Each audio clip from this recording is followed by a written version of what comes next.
Hey guys, I'm Wes and welcome back. So you might notice I am not in my shop. I'm actually in Art's shop who has the WordsNWood channel. And we thought we would switch things up. So I'm going to do a tour of his shop and then he's going to come to my place and do a tour of mine.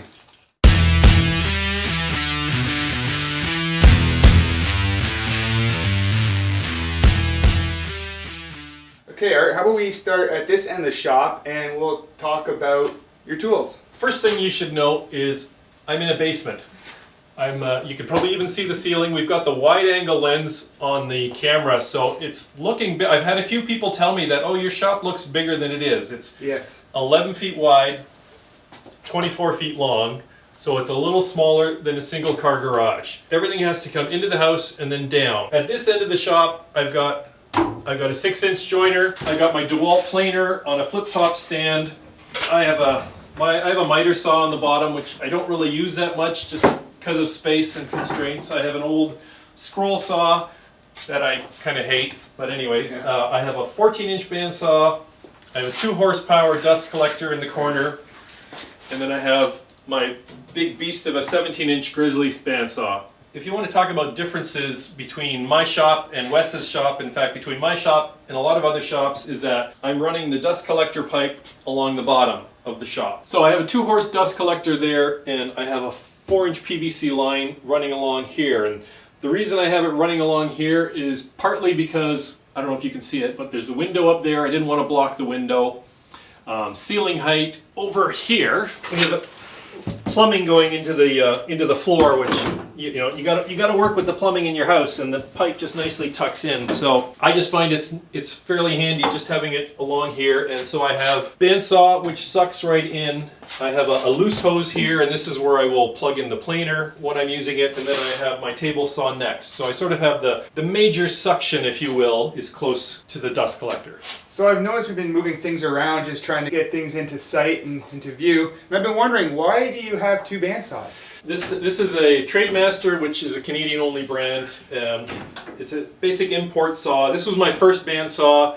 It was cheaper when I bought it when I was closer to starting out, and that's what I had for a few years, and it worked okay. This one popped up on the Craigslist equivalent that we have up here, and this was a fellow who was an older gentleman who was moving across country and he wanted to get rid of it, and so I worked the deal for this one. And at the time I was on this woodworking forum talking to people about this.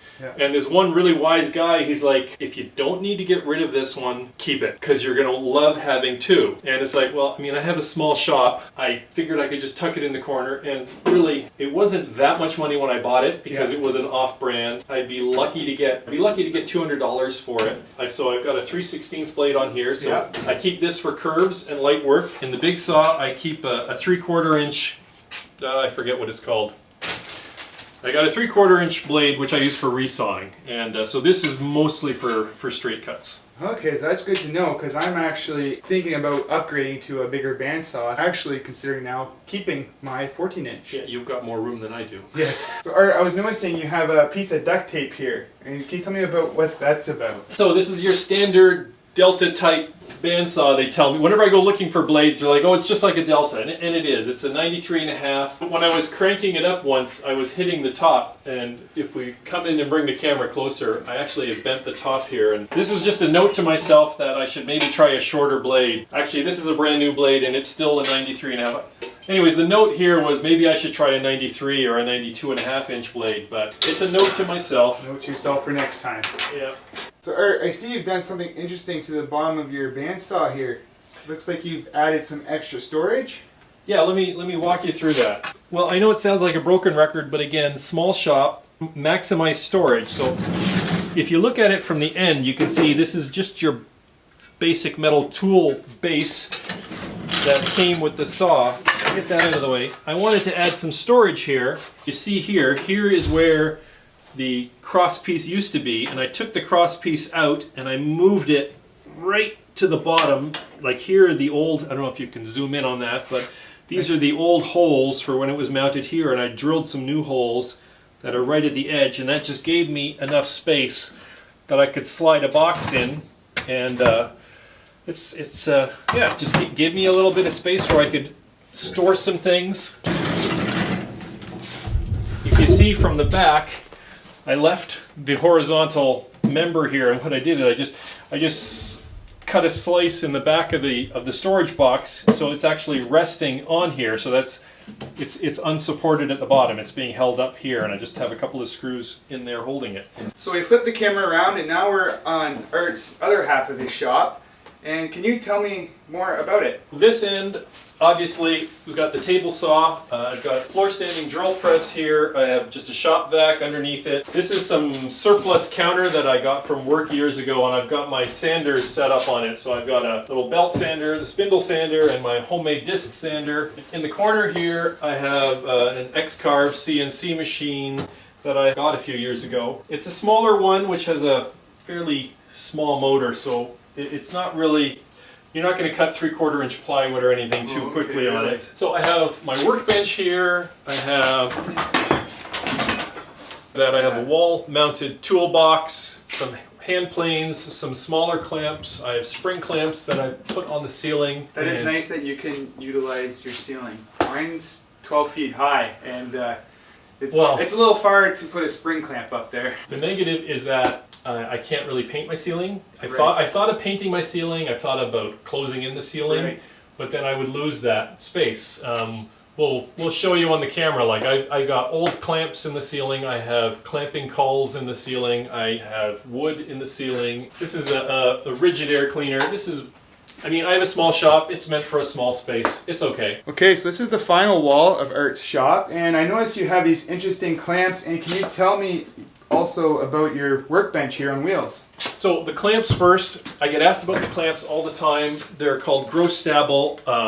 The company's gone. You can't buy them anymore. People ask me for advice. I'm like, get some Bessie or some Jorgensen's. I really like these. Yeah. These quick grips. I have a few of those too. They're really nice.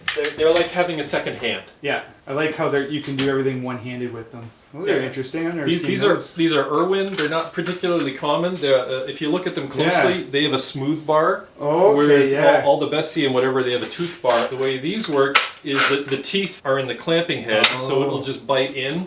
And they don't slip at all? No, they don't slip at all. In my shop, I have a wide variety of bar clamps, and this is something I'm not used to. Parallel clamps are really expensive, but it's one of these things where I never regret the money afterwards, because I've had some of these for 10 plus years. They're awesome. Yeah. So moving downward, I have this, I call it an assembly table, but it's completely on wheels, so that I can also pull it up behind the table saw. And it's sized so it's just a little bit lower than the table saw, so I can use it for outfeed. Now, I notice you have some interesting jigs under here. This is the world famous Screw Advance box joint jig. Those of you who know Matthias Wandel or the Wood Gears site, you will recognize this. And it's completely covered with dust. I didn't clean that before you came. Anyways, I've got a video on making this. Matthias has got all kinds of videos on making this. The really short answer is so many box joint jigs. You'll put one piece of wood in the saw and you'll run it through the blade, and then you'll move it and you'll move it. It's one piece. With this jig, which is a very time-consuming way to make box joints. With this jig, I can stack up 4 pieces of wood here, or even more, depending on thickness. Yeah. And then you're cranking it along, and you do one cut, and you've cut 4 cuts at once. I think it's intimidating to people when they first watch the videos, because it is a complicated project to build. I also have just some scrap wood storage, and down on the bottom here, I have my homemade router table. This is cost me all of $24 to build this, because I bought a sheet, 2 foot by 4 foot of MDF, and I had like a 2 foot by 4 foot sheet of scrap plywood. The top is kind of a torsion box. Right. There's an opening for the router, but there's sort of a horseshoe around it, so that helps it stay flat.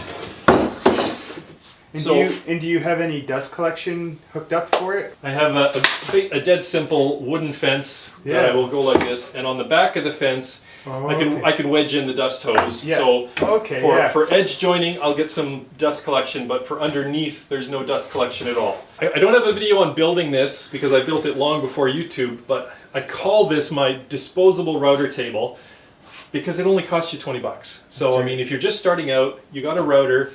You can build this in a day, and I never ended up replacing it. Yeah, so there's lots that you can do with the router, and you don't need to have a fancy router table with the lift. You can just build something like this and get by. In fact, one of my videos, I have this, and I call it a board with a hole. Yes, I remember that video. This is also a router table, and it's a piece of plywood, which happens to have some holes drilled which match one of my big routers, and I just clamp it to the side of the table, and I've used it. That costs you nothing. So Art, I really like your table saw setup here. It's I see it's a General International, and then you've got these interesting drawers. Can you tell me about that? This is the heart of my shop. People talk about the table saw being the heart of their shop. I had the table saw first, obviously. As I've said, I got a small shop, so everything is on wheels, and everything needs to be able to pivot and move. And my table saw, you know, I had one of those mobile bases, and I hated it because your typical mobile base is set up like a grocery cart, where you got two wheels that are straight and two wheels that are pivot. And that's great in your shop because you got lots of space. But in a small shop, I can't go like this. I need everything to be spinning. So I already needed to think about getting four wheels that pivot. Right. Because I want to be able to, it needs to be able to spin right where it is, not sort of zigzag all over the place. So as I was thinking about building a new mobile base, I wanted to put some storage in, and I'm like, every bit of space had to count. So I wanted storage under the left wing of the saw and under the right wing of the saw.